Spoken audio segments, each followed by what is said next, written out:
नमस्कार, V news आप देख रहे हैं। मैं आपके साथ संध्या बिस्ट और इस वक्त मेरे साथ मौजूद हैं डॉक्टर इंद्रजीत यादव, जिनको डॉक्टर दीदी के नाम से भी वो काफी ज्यादा मशहूर हैं और उन्हें जाना जाता है।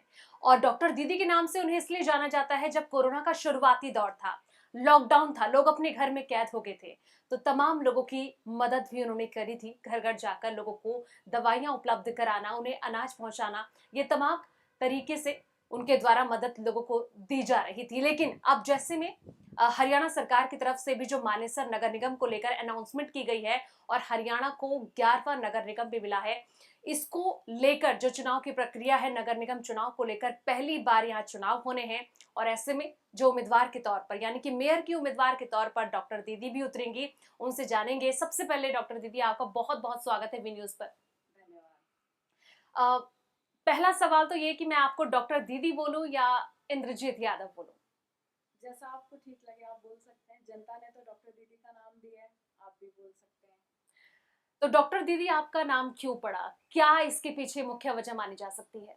जैसे लॉकडाउन के दौरान हमने लोगों को अनाज मुहैया करवाया, दवाइयाँ उपलब्ध करवाई, हम घर घर गए, जिसको जैसी हमसे उम्मीद थी उस उतनी हमने कोशिश की। और जैसे मैं अपने प्रोफेशन से एक डॉक्टर हूँ, तो जैसे कुछ लेडीज़ थी वो लॉकडाउन के दौरान डिलीवरी के लिए बहुत दिक्कत में थी, तो हमने उनको घर में डिलीवरीज करवाई, उनको वहाँ पे दवाइयाँ मुहैया करवाई, जो जच्चे बच्चे की केयर होती है वो घर में उपलब्ध करवाई।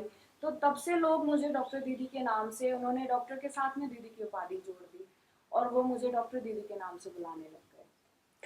ये तो आपने बताया कि डॉक्टर दीदी का नाम क्यों पड़ा और किस तरीके से, जैसे कि आपने भी बताया कि लोगों को आपने तमाम तरीके से मदद पहुंचाई। अब राजनीतिक लिहाज से अगर मैं बात करूं, क्योंकि 11वां नगर निगम मानेसर में बनने जा रहा है, जो सरकार ने भी इसको लेकर घोषणा कर दी है, मेयर की उम्मीदवार के तौर पर आप उभरेंगी, उम्मीदवार के तौर पर जनता के बीच जाएंगी, किस पार्टी से आप चुनाव लड़ेंगी? जी, जैसे हम समाज के बीच में मैं आई हूँ, तो मैं जनता के थ्रू आई हूँ, तो मेरा कोई दल नहीं है, मैं किसी के तरफ से नहीं मेयर के उम्मीदवार के लिए खड़ी होंगी। हम जनता के थ्रू ही मैं इस चीज़ में आई हूँ और मैं जनता के साथ ही हूँ और मेरा कोई दल नहीं है। तो जैसे कि आपने बताया कि कोई दल नहीं है और एक निर्दलीय के तौर पर आप चुनाव लड़ेंगी, ये भी जानने की कोशिश करूंगी कि जब लॉकडाउन के दौरान आपने लोगों को तमाम तरीके से मदद करी थी, क्या चुनौती उस वक्त आपके लिए रही थी? और उस दौर की चुनौती तो आपने देखी थी, लेकिन अब आने वाले दौर की जो राजनीति के लिहाज से अगर मैं बात करूं, तो ये भी एक बड़ी चुनौती आपके सामने रहेगी। जी बिल्कुल। हम मैम अपनी तरफ से तो पूरी कोशिश करेंगे कि हम लोगों की पूरी मदद करें। अर्बन, जैसे आप जानते हैं कि मानेसर में अर्बन एरिया भी है और ग्रामीण क्षेत्र भी आता है, तो हम अर्बन एरिया में जो लोग रहते हैं उनकी जो समस्याएं हैं उनके हिसाब से उनकी मदद करेंगे। जैसे अर्बन एरिया में सोसाइटीज़ हैं, उन्होंने हमें बोला है कि जैसे हमें म्यूनसिपलिटी का पानी की सप्लाई नहीं मिल पाती है, तो हम उन्हें कोशिश करेंगे कि जैसे बसई से जो ऑर्डर पास हो गया है, हम उनको जो पानी की सुविधा है वो उपलब्ध करवा सकें। और दूसरा, जैसे उनके स्ट्रीट लाइट्स वगैरह की कंप्लेन है, स्ट्रीट लाइट्स ठीक करवाएंगे, जो उनके रोड्स हैं वो ठीक करवाएंगे। फिर जैसे उन्होंने कहा कि मतलब हमारी जो लेडीज़ हैं, जैसे सोसाइटी के बाहर जो ठेके वगैरह हैं या कुछ दुकानें हैं नॉन वेज वगैरह की, वहाँ पर हमारी लेडीज़ बाहर नहीं जा पाती, तो हम वहाँ पर सीसीटीवी कैमरास लगवाएंगे। और साथ में पीसीआर की हमारी बात चल रही है, तो हम पीसीआर भी खड़ी करवाएंगे। और जो ग्रामीण क्षेत्र है, ग्रामीण क्षेत्रों में जो सबसे जो मेन मुद्दा है इस वक्त, वो ये चल रहा है कि वहाँ पे पानी की निकासी का कोई साधन नहीं है। तो हम पानी की निकासी के लिए वहाँ पर मतलब जैसे मैं, अभी तो मेरी कोई पदवी नहीं है, तो जो हम, जैसे हमारी बलबूते के अंदर जो काम होता है वो हम करवाते हैं अपनी पूरी एफर्ट से। लेकिन जब इसके बाद में हमें सरकार हमारी, मतलब मुझे कोई पदवी मिल जाएगी या मैं इस इलेक्शन में मतलब इस इलेक्शन को जीत जाती हूँ, तो उसके बाद मैं पूरी कोशिश करूँगी कि जो नाले हैं यहाँ पर, नालों की समस्याएं, सीवेज की जो पाइपलाइन नहीं दबी हुई है वो करवाऊँ मैं, और जो पानी की सप्लाई रुकी हुई है वो हम चालू करवाएंगे, और जो पीसीआर की सुविधाएं हैं वो भी उपलब्ध करवाएंगे। और जैसे यहाँ मेन शिक्षा को लेकर बहुत दिक्कत है, जो सरकारी स्कूल है वहाँ पे एक तो टीचर्स टाइम पे नहीं आते हैं, जो मतलब बच्चों को जो पढ़ाई वगैरह टीचर्स नहीं देनी है वो समय पे नहीं आ पाते हैं, तो हम एक तो शिक्षा का मैनेजमेंट का करेंगे गांव में। दूसरा, जो पानी की गंदगी है उसकी निकासी के लिए कोई जगह नहीं है, तो हम उसकी निकासी के लिए करेंगे। बाकी हम जैसे कई गाँव में जाते हैं, कई क्षेत्र में जाते हैं, तो वहाँ पर कूड़े के ढेर बहुत पाए जाते हैं। तो हम कूड़े के ढेर जो हैं वो इकट्ठे करके एक जगह पे हम लोग जो गार्बेज प्लांट हैं वो लगाने का सोच रहे हैं। और बाकी जो युवा हैं, युवाओं के लिए जो नौकरी की दिक्कत है उसके लिए हम करेंगे कि भाई हमारे जो शिक्षित इंद्रजीत जी, जिस तरीके से आपने तो ये तमाम मुद्दे बताए कि इन मुद्दों के जरिए आप जनता के बीच जाएंगे और चुनाव लड़ेंगे, लेकिन एक सवाल ये भी है कि आखिर मेयर पद के आप उम्मीदवार रहेंगी, चुनाव लड़ेंगी और जनता के बीच जाएंगी, लेकिन आखिर मेयर पद ही क्यों? क्योंकि शुरुआती दौर में एक बड़ा पद होता है मेयर पद का, तो आखिर इस पद को ही क्यों चुना गया? जैसे मैक्सिमम जो मुद्दे आते हैं वो म्यूनसिपैलिटी से रिलेटेड हैं। तो मैं जैसे गांव-गांव में जाती हूँ तो लोगों की जो समस्याएं देखी हैं, उन समस्याओं को सुलझाने का मुझे मेयर जो पदवी है उससे अच्छी पदवी कोई नहीं लग रही है। तो मैं कोशिश करूँगी कि मैं नीचे से ऊपर उठने की कोशिश करूँ और लोगों में जितनी मेरी हो सके मैं उतनी मदद कर सकूँ। इस वजह से मैं मेयर की पदवी के लिए इलेक्शंस में उतर रही हूँ। आपने अभी थोड़ी देर पहले महिला सुरक्षा को लेकर जिक्र किया था, आपने महिला सुरक्षा का को लेकर बात कही थी। मैं ये भी जानना चाहूंगी, क्योंकि आप खुद एक महिला हैं और मेयर पद के उम्मीदवार भी आप हैं, तो ऐसे में महिलाओं की सुरक्षा के लिहाज से किस तरीके से आपके द्वारा काम किया जाएगा? क्योंकि आए दिन जिस तरीके की खबरें हम सुनते हैं वो हर किसी को झकझोर देती हैं महिलाओं के साथ जिस तरीके से अपराध बढ़ रहे हैं, इस पर कैसे काम किया जाएगा? मैम एक तो सबसे पहले तो हम लोग जो एक दुर्गा शक्ति करके पीसीआर की सुविधा सरकार ने औरतों के लिए मुहैया करवाई है। हम उसको जगह जगह जहाँ पे ज़रूरत हो, जैसे कुछ खाली जगह होती हैं जहाँ लाइट्स वगैरह की पॉसिबिलिटी नहीं है, ठेके हैं और कुछ नाके हैं, वहाँ पर हम उनको खड़ी करवाएंगे। और दूसरी, स्ट्रीट लाइट्स की जो मेन दिक्कतें हैं, अंधेरे की वजह से काफ़ी दुर्घटनाएं घटती हैं, तो हम स्ट्रीट लाइट्स का करवाएंगे। जितना हमसे हो पाएगा उतनी स्ट्रीट लाइट्स लगवाने की कोशिश करेंगे। और तीसरा, उनको हम कुछ जगह ऐसी है जहाँ पे हम लोग जो एजुकेटेड लोग हैं उनको मार्शल आर्ट्स का भी प्लान कर रहे हैं कि हम उन्हें, जो लेडीज़ हैं वो खुद को सक्षम बना पाए। तो इसके भी हम कैंप लगाने शुरू कर रहे हैं। बस अभी कुछ जगहों पे हमने शुरू किए हैं और अब हम और उनको अवेयर करेंगे कि आप अपनी सुरक्षा खुद कैसे कर सकते हैं। सुनने में ये भी आ रहा है कि आप एक डॉक्टर भी हैं और कहीं न कहीं जिस तरीके से स्वास्थ्य से संबंधित लोगों को आप जानकारी भी देती हैं, उनको जागरूक भी करती हैं। इसको लेकर आपने तमाम तरीके से लोगों को जागरूक किया है योगा के ज़रिए? जी मैम, हमने जैसे मैं डॉक्टर हूँ तो मेरा ज़्यादातर स्वास्थ्य को लेकर उस तरह ज़्यादा झुकाव है। तो जैसे हमने रूरल एरियाज़ में तो हमने मतलब ग्रामीण क्षेत्रों में कैंप लगाए हैं, जो लेडीज़ को हम लोग सक्षम बना रहे हैं कि वो अपने लिए कैसे अवेयर रहें, अपने आप को कैसे इन्फेक्शन फ्री और सफाई से रख सकें। और कुछ हमने ऐसे कैंप लगाए हैं कि उनमें हमने उनको सिखाया कि सैनिटरी पैड्स आप घर में पुराने वस्त्रों से कैसे बनाएं। और तीसरा, हमने जो योगा कैंप, इसको किस तरीके से, जैसे कि आपने सैनिटरी पैड का यहाँ पर ज़िक्र किया, कैसे महिलाओं को टिप्स दे रहे हैं? मैम हम ये कैंप लगवा रहे हैं और कैंप के थ्रू हम सबको ये चीज़ बनाना सिखा रहे हैं कि आप घर में कैसे इनको बना के और रीयूज़ कैसे कर सकते हैं। हाँ, बिल्कुल, जैसे कि आपने बताया कि सैनिटरी पैड को लेकर भी आपके द्वारा काम किया जा रहा है और गाँव की तमाम महिलाएँ भी होती हैं जो अपनी समस्या को खुलकर नहीं रख पाती हैं और उनकी समस्याओं को भी आप बखूबी रूप से देख रही हैं, सुन रही हैं। ये अपने आप में बड़ी बड़ी बात है। लेकिन एक तरफ आपका जो कदम है अब राजनीति की तरफ जा रहा है, वहीं जो आप शुरू से ही समाज सेवा की तरफ लगातार आप अग्रसर रही हैं। तो एक चैलेंज आपके सामने बहुत ज़्यादा हो जाएगा कि किस तरीके से, क्योंकि आपको दोनों चीज़ को साथ लेके चलना है। कहाँ पर ज़्यादा आपका मेन फोकस रहेगा? जैसे मेरी एक संस्था है, तो मैं अपनी संस्था के थ्रू जो मेरी जितनी मदद हो पाएगी, ये मैं अपनी अंतिम सांस तक लोगों की पूरी मदद करूँगी। और जो मेयर की पदवी है उसका काम भी साथ साथ चलेगा। मेरी संस्था में 10 लोगों की टीम है जो मतलब जगह जगह पूरा सर्वे कर रहे हैं और कहाँ किसको किस चीज़ की ज़रूरत है वो कर रहे हैं। और जहाँ वो मुझे बुलाते हैं मैं उनके साथ खड़ी रहती हूँ। बाकी जो मेयर की पदवी है उसके जो कार्यशील होंगे मैं उनमें भी पूरी अग्रसर रहूँगी। और जो मुझे मतलब फर्स्ट स्टेप उठाना चाहिए वो मैं सब करूँगी इसमें। मानेसर नगर निगम के चुनाव के लिहाज से अगर मैं बात करूं तो 30 से ज्यादा उम्मीदवार मैदान में हैं जो अपनी जीत का दावा भी कर रहे हैं। अभी से ही डंका बजाना उनकी तरफ से शुरू हो गया है। आपकी तरफ से क्या प्लान है? मैं जैसे कि मैं डॉक्टर हूँ, तो डॉक्टर लोगों के लिए भगवान के तौर पे डॉक्टर की उपाधि होती है। तो मैं मतलब कि एक समाज सेवी के तौर पे पहले हूँ, और राजनीति तो मेरा सेकंड ऑप्शन है। तो पहले तो मैं समाज सेवी के तौर पे ही काम कर रही हूँ। आगे लोगों ने मुझे उठाया है, लोगों ने मुझे डॉक्टर दीदी के नाम से मुझे जानते हैं, वो पुकारते भी हैं, और जैसे हमारी जितनी मतलब मदद हो पाती है, हमें फ़ोन आते हैं, तो हम उनको मतलब जैसी सुविधा हो वो उपलब्ध करवाते हैं।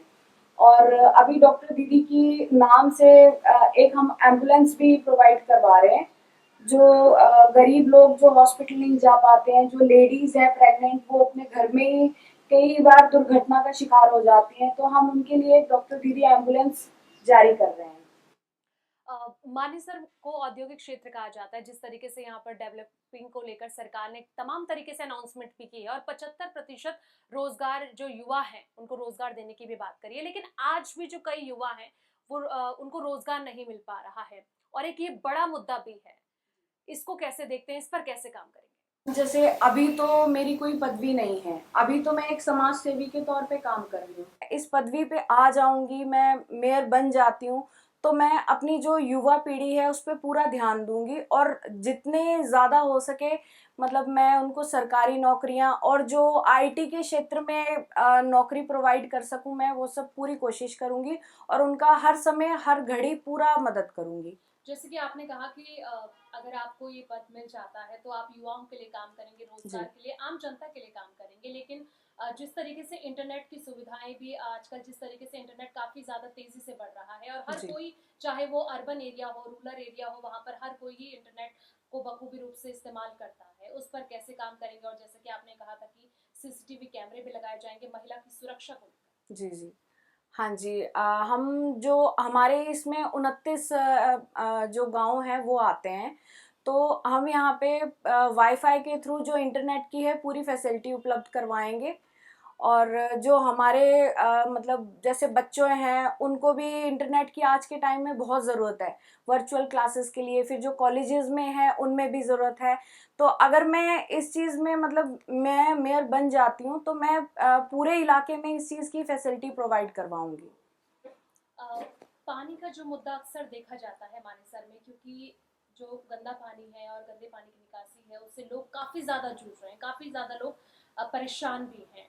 जी और एसवाईएल का मुद्दा भी जो अभी भी लगातार गर्माता जा रहा है, जी। उस पर कैसे काम किया जाए? जैसे जो पानी की तो अभी सुविधा हो जाएगी, जैसे खूब पानी आ जाएगा हरियाणा में एसवीएल की जो चल रहा है मुद्दे पे, तो उसके बाद लेकिन हमारे जो गांव के इलाके हैं और अर्बन एरियाज में पानी शुद्ध नहीं मिल पाता, तो हम एक आरओ प्लांटेशन करवाएंगे जिसके थ्रू हमारे जो घर घर के लोग हैं वो शुद्ध पानी पी सकें और स्वस्थ रहें।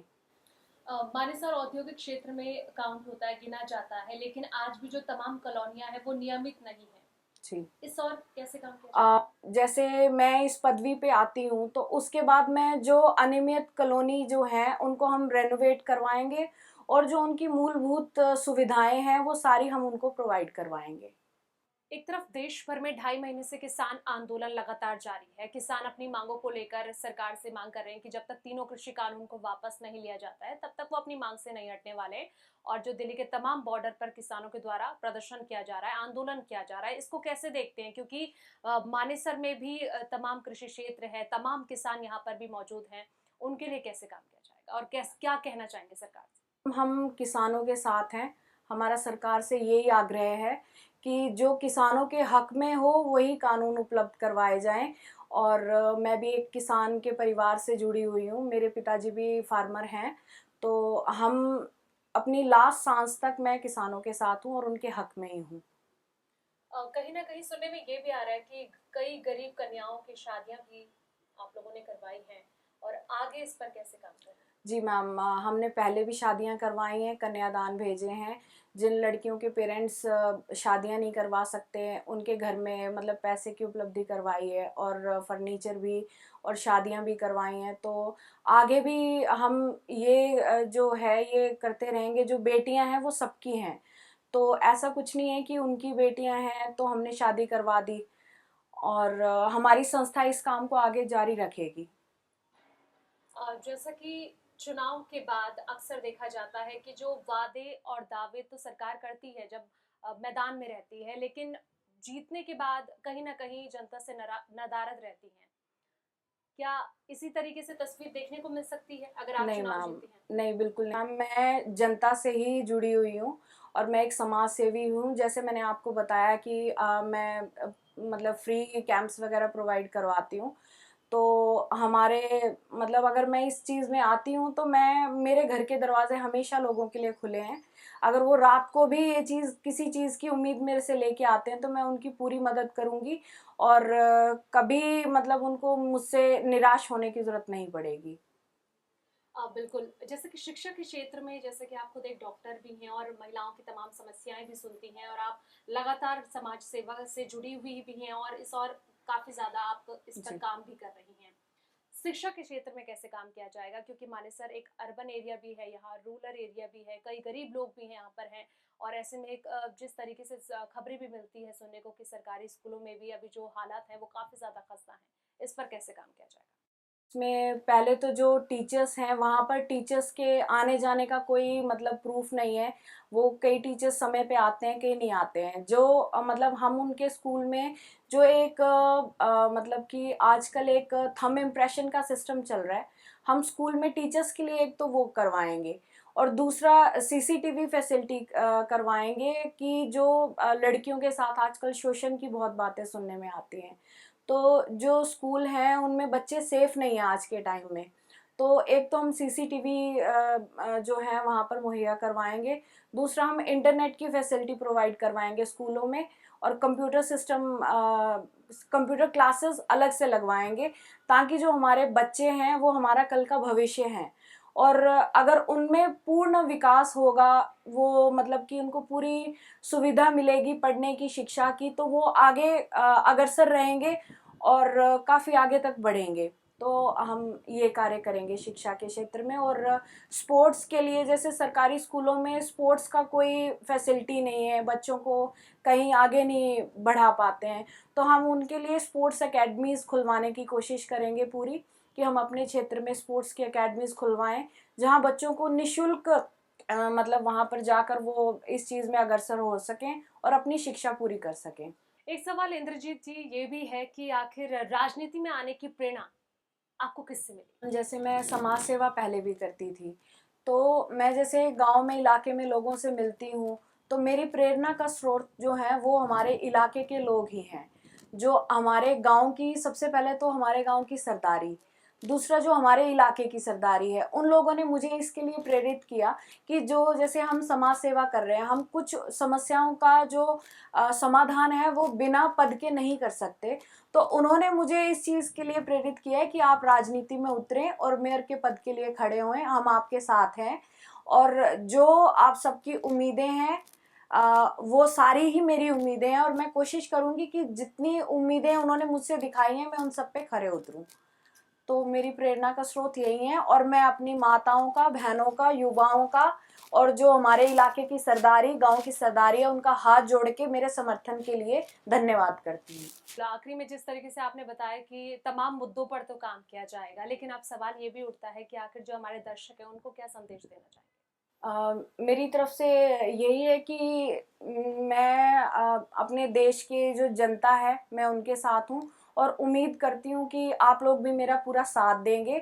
जिस पदवी के लिए मैं खड़ा होना चाहती हूँ, आप लोग की वजह से ही मैं इसमें उतरने की सोच रही हूँ और मैं आपका साथ दूंगी और उम्मीद करती हूँ आप भी मेरा पूरा साथ दीजिए। धन्यवाद। तो बिल्कुल ये थी इंद्रजीत यादव जिन्होंने बताया कि जो तमाम मुद्दे हैं और किस तरीके से उन पर काम किया जाएगा, और ऐसे में अब जो उम्मीदवार भी हैं, मेयर पद की उम्मीदवार हैं, उसको लेकर जनता के बीच जाएंगे। अब देखने वाली बात ये होंगी कि आखिर जनता से उनको कितना प्यार मिलता है।